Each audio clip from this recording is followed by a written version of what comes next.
ಸ್ನೇಹಿತರೆ, ನಾನಿದ್ದೀನಿ ತುರುವೇಕೆರೆಯಲ್ಲಿ ಹತ್ತಿರದಲ್ಲೇ ಇದ್ದರು ಜಾಸ್ತಿ ಜನರ ಗಮನಕ್ಕೆ ಬರದಲ್ಲೇ ಇರೋಂಥ ಜಾಗ ಅಂದ್ಕೊಂಡಿದ್ದೀರಾ. ಆದರೆ ಇಲ್ಲಿ ಸ್ಥಳೀಯವಾಗಿ ಎಲ್ರಿಗೂ ಪರಿಚಯ ಶ್ರೀ ಗಂಟೆ ಆಂಜನೇಯ ಸ್ವಾಮಿ ಅವರ ಪಾದಗಳನ್ನು ಮಾತ್ರ ನಾವಿಲ್ಲಿ ನೋಡ್ಬೋದು.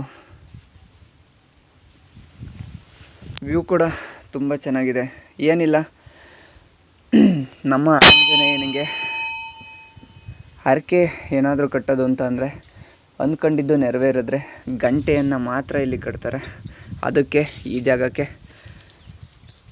ಗಂಟೆ ಆಂಜನೇಯ ಸ್ವಾಮಿ ಅಂತ ಕರೀತಾರೆ.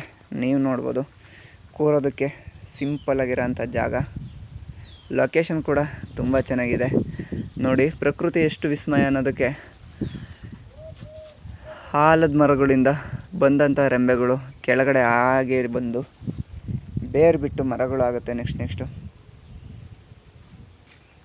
ಅಲ್ವಾ, ತುಂಬಾ ಚೆನ್ನಾಗಿದೆ. ಬೇಸಿಗೆನಲ್ಲೂ ಕೂಡ ಇಲ್ಲಿ ತುಂಬ ತಂಪಾಗಿರುತ್ತೆ ಜಾಗ. ನೀವು ನೋಡ್ಬೋದು. ತುರುವೇಕೆರೆ ಜನರು ನಿಯರ್ ಬೈ ಇಲ್ಲೇ ಇರ್ತೀರ. ಆಮೇಲೆ ತುಂಬ ಎತ್ತರದ ಬೆಟ್ಟ ಥರ ಇಲ್ಲ, ವೆಹಿಕಲ್ ಕೂಡ ಸೀದಾ ಮೇಲ್ಭಾಗಕ್ಕೆ ಬರುತ್ತೆ. ತುರುವೇಕೆರೆಯಿಂದ ಟೌನಿಂದ ದಬ್ಬೆಘಟ್ಟ ರೋಡ್ಗೆ ಹೋಗ್ತಾ ಕೋರ್ಟ್ ಮುಂದೆ ಸ್ವಲ್ಪ ರೈಟ್ ಸೈಡ್ಗೆ ಒಂದು ಭಾಗ ಇದೆ, ಅರಮನೆನಳ್ಳಿಗೆ ಹೋಗೋ ರೋಡು. ಅಲ್ಲಿಂದ ಸೀದಾ ಬಂದರೆ ಗಂಟೆ ಆಂಜನೇಯ ಸ್ವಾಮಿಗೆ ಬರ್ಬೋದು.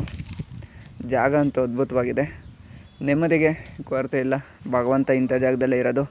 ತುಂಬ ದೊಡ್ಡ ದೊಡ್ಡ ಟೆಂಪಲ್ಗೆ ನಾನು ಕೂಡ ಜಾಸ್ತಿ ಹೋಗೋಕ್ಕೆ ಇಷ್ಟಪಡಲ್ಲ. ಯಾಕೆಂದರೆ ತುಂಬ ಜನರ ಮಧ್ಯೆ ದೇವರಿಗೆ ನಮ್ಮ ಕಷ್ಟ ಹೇಳ್ಕೊಳ್ಳೋಕ್ಕೂ ಟೈಮ್ ಸಿಗೋಲ್ಲ, ಅಥವಾ ತುಂಬ ಜನರ ಸಮಸ್ಯೆ ಮಧ್ಯೆ ದೇವರು ನಮ್ಮ ಕಷ್ಟಗಳನ್ನ ಕೇಳ್ತಾನೆ ಅಥವಾ ಇಲ್ಲ ಅದು ಕೂಡ ಗೊತ್ತಿರಲ್ಲ. ಹಂಗಾಗಿ ಇಲ್ಲಿ ಬಂದು ನಾ ಕೂಡ ಕೂತು ಭಗವಂತ ನಂಗೆ ಒಳ್ಳೇದು ಮಾಡಪ್ಪ ಅಂತ ಕೇಳ್ಕೊಂಡು ಓಡೋ ಅಂಥ ಜಾಗ ಇದು. ಸ್ಥಳೀಯವಾಗಿ ಯಾರೆಲ್ಲ ಇದ್ದೀರಾ, ಕುಟುಂಬ ಸಮೇತ ಇಲ್ಲಿ ಬಂದು ಏನಾದರೂ ತಂದು ಗಲೀಜು ಮಾಡೋದಲ್ಲೇ ತಿನ್ಕೊಂಡು ಒಂದಷ್ಟೊತ್ತು ಟೈಮ್ ಸ್ಪೆಂಡ್ ಮಾಡಿ ನೆಮ್ಮದಿಯಿಂದ ಹೋಗ್ಬೋದು. ಈ ಪಾಗಲ್ ಪ್ರೇಮಿಗಳ ಕಾಟ ಕಮ್ಮಿ ಇರೋಂಥ ಜಾಗ ಕೂಡ, ಯಾಕೆಂದರೆ ಸ್ಥಳೀಯವಾಗಿದೆ ಇಲ್ಲಿ ಭಗವಂತನ ಸನ್ನಿಧಿ. ಎಲ್ಲರೂ ಬನ್ನಿ ಅಂತ ಹೇಳ್ತಾ, ಹಂಗೆ ನನ್ನ ಚಾನಲ್ನ ನೋಡ್ತಾ ಇರಿ, ಸಬ್ಸ್ಕ್ರೈಬ್ ಮಾಡಿ, ಶೇರ್ ಮಾಡಿ ಅಂತ ಬೇಡ್ತಾ ಎಲ್ರಿಗೂ ನಮಸ್ಕಾರ. ಬಾಯ್.